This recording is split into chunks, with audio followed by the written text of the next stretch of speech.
Hidden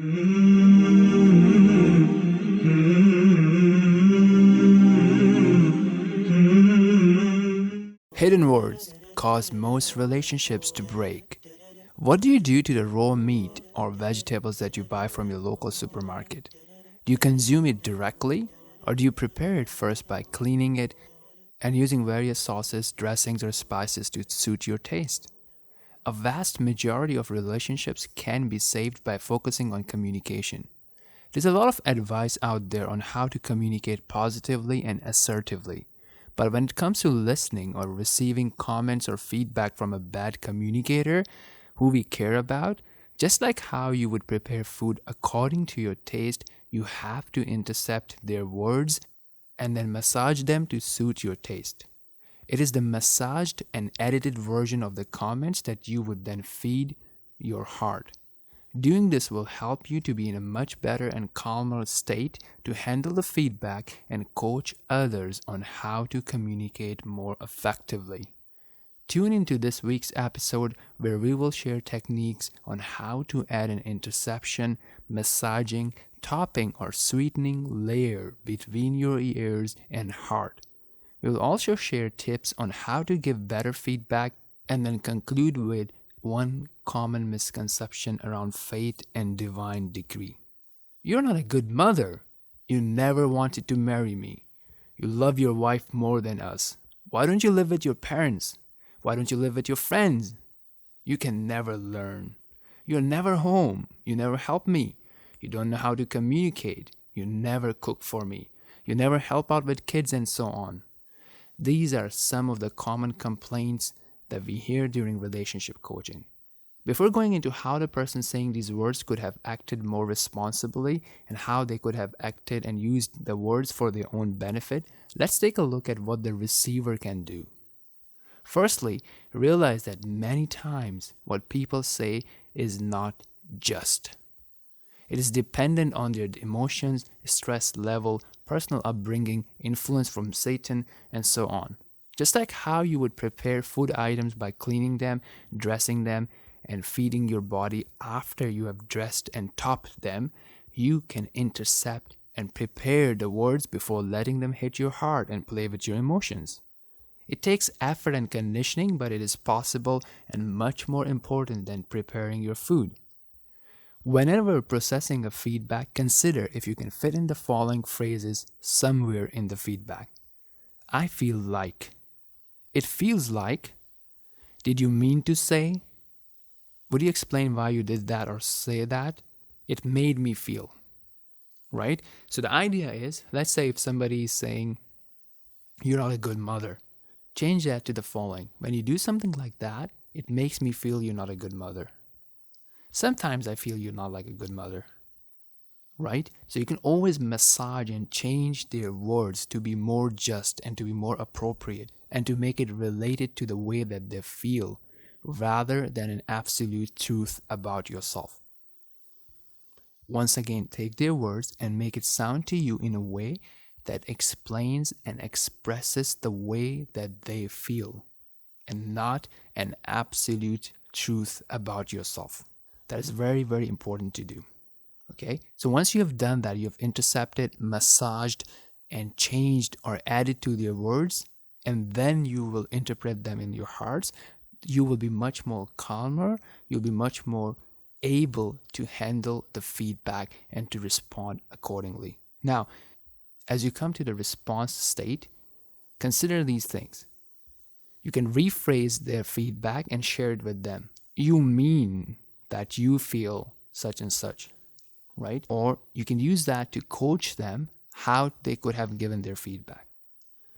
Another thing to notice is that you are not required to respond right away. You may feel like it, but you're not required to. You can just say, thank you for your feedback. I'm sorry it makes you feel that way.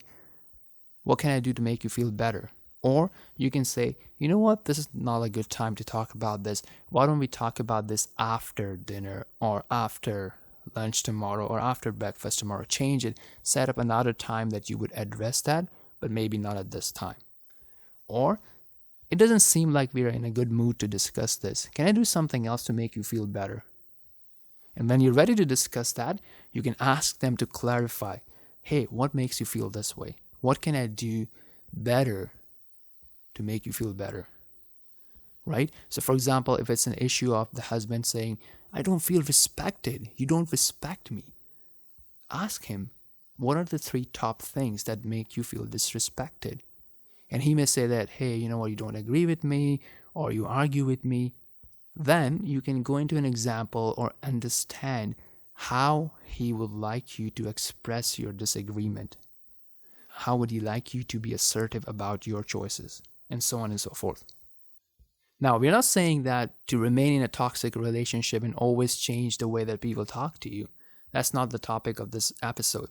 We're talking about how, if you want to help the other person change, if you want to influence them, if you want to have a positive relationship, how can you contribute being a smart listener?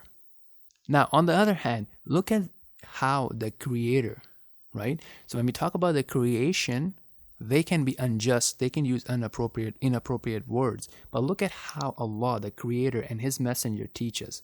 When they're talking about the wrongdoers, the hypocrites, the people who are ungrateful, the people who run away from the mercy of Allah and so on, they are actually describing their beliefs, their false hopes, and their evil and unjust actions.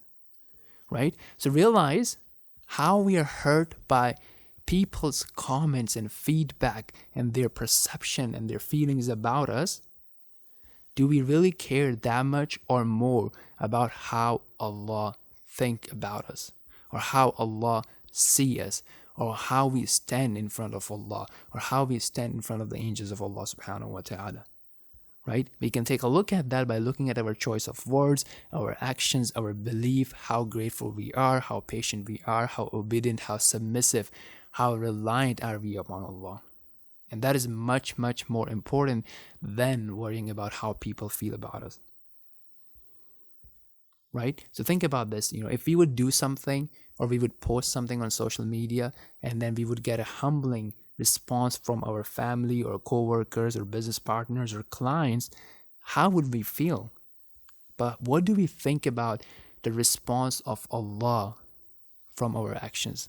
How does Allah sees our actions, our words, and so on?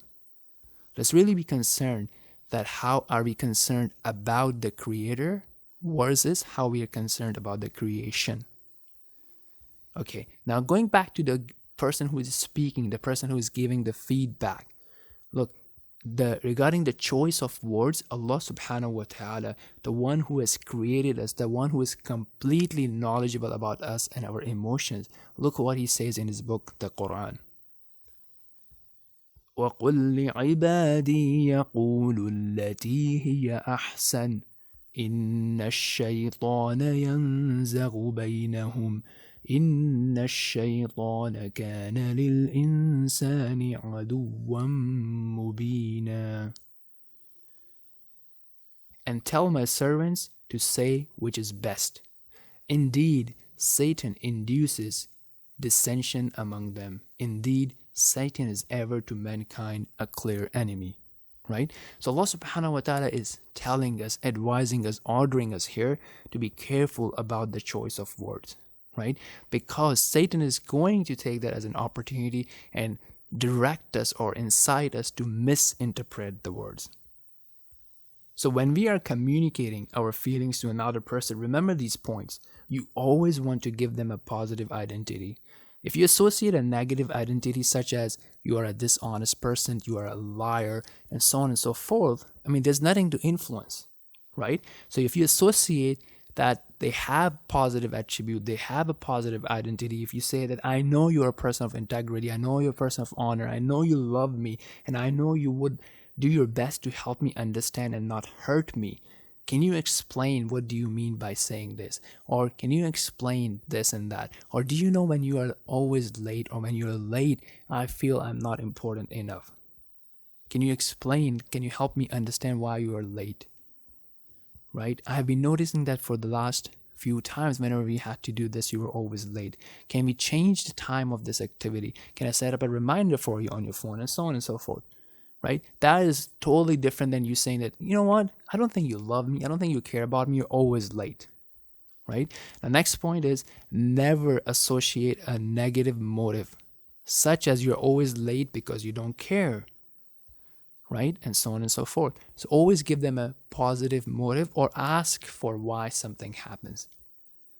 So if you give them a positive identity and a positive motive, then they would help themselves accountable to good qualities such as fulfilling their promises, such as being kind, and so on and so forth.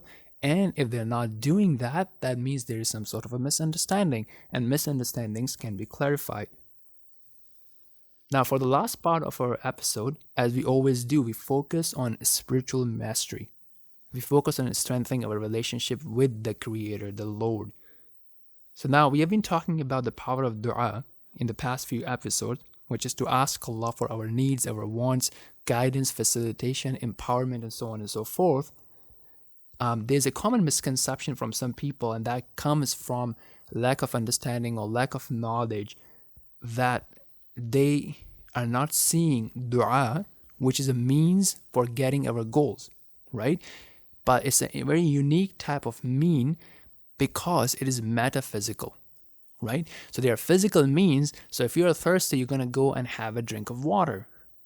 That is a physical mean to quench your thirst, right? Likewise, if you're hungry and you need nutrition, you would go and eat food. That's a physical mean, right? The dua, it's a metaphysical mean. It's a spiritual mean, if you will. So they would say that, hey, what's the point of making dua if everything has been decreed?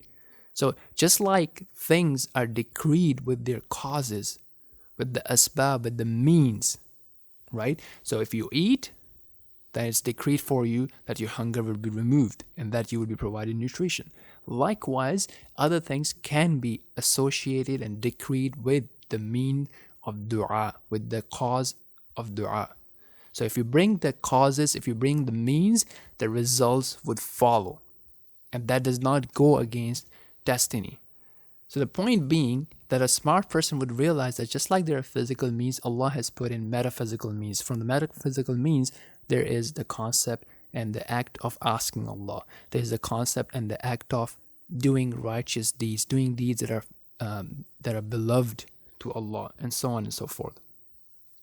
So realize that decrees are decreed with means. You bring the means and you will have the result. You bring another mean and there will be a different result. Okay? So for example, if you bring good deeds, you will earn the love of Allah and you will earn paradise. If you bring evil deeds and persist in them, you will go towards the displeasure of Allah subhanahu wa ta'ala. Now, if you bring the evil deeds and then cleanse them with sincere repentance, you can go towards the love of Allah and paradise again. Right? So always think about what can I do, what means, what causes can I take to bring the results that I desire, that I truly want. So let us summarize. Number one, we talked about how to be a smart listener. We talked about preparing, massaging, dressing, cooking, marinating, barbecuing, adding sweeteners or toppings to the words that we receive, and let it be massaged and prepared before it reaches our hearts and plays with our emotions. When giving feedback, use a positive identity for the person you're talking to. Give them a positive motive. Ask for clarification. Use the metaphysical means, the spiritual means for your success.